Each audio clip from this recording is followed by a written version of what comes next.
ఇప్పుడు మాకు తెలిసిన సమాచారం కోసం అడుగుతున్నా. హ్మ్. నెక్స్ట్ సినిమా కూడా విశ్వ గారితోటేనా? విశ్వ గారితో అంటే మిరాయి 2 ఏనా? కాదు సార్. అంటే ఇట్స్ టూ ఎర్లీ. మిరాయి ఆడియన్స్‌కి నచ్చి బాగా ఆడితే డెఫినిట్‌గా ఫ్రాంచైజ్ పొటెన్షియల్ ఉన్న సినిమానే మిరాయి. ఓకే. కానీ ఈ సినిమాలో ఏమి ఓపెన్ ఎండ్స్ వదలట్లేదు సార్. ఈ కథ దేని గురించి అయితే స్టార్ట్ చేసామో ఆ కథని పూర్తిగా కంప్లీట్ చేస్తున్నాము. కానీ ఫ్రాంచైజ్ పొటెన్షియల్ ఉన్న సినిమా మిరాయి.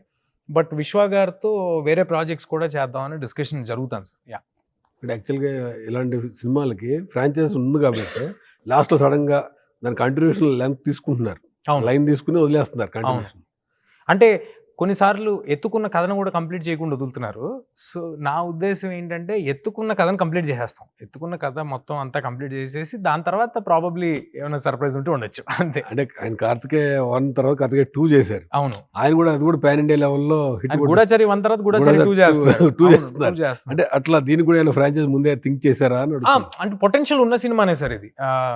ఎందుకంటే ఒక వరల్డ్ తెలియకుండానే ఒక గ్రాండ్ వరల్డ్ క్రియేట్ అయిపోయింది. ఈ సినిమాలో నేను ఒకటి చాలా హ్యాపీగా చెప్పగలిగే విషయం ఏంటంటే, సినిమా చూస్తే మీరు ఒక్క సీన్‌లో కూడా ఈ లొకేషన్ నేను ఇంతకుముందు చూసా అనేది ఎక్కడ ఉండదు.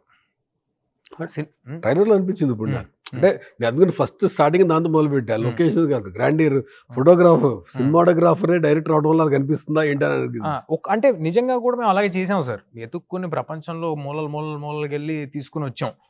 చాలా కష్టమైంది, చాలా ఇబ్బంది అయింది. బట్ ఇవాళ ఆ విజువల్ అలా కనిపించడానికి రీజన్ అదే. సో, తెలియకుండా ఒక వరల్డ్ బిల్డ్ అయిపోయింది కాబట్టి ఫ్రాంచైజ్ పొటెన్షియల్ ఉన్న సినిమా, ఒక వరల్డ్ ఉన్న సినిమా.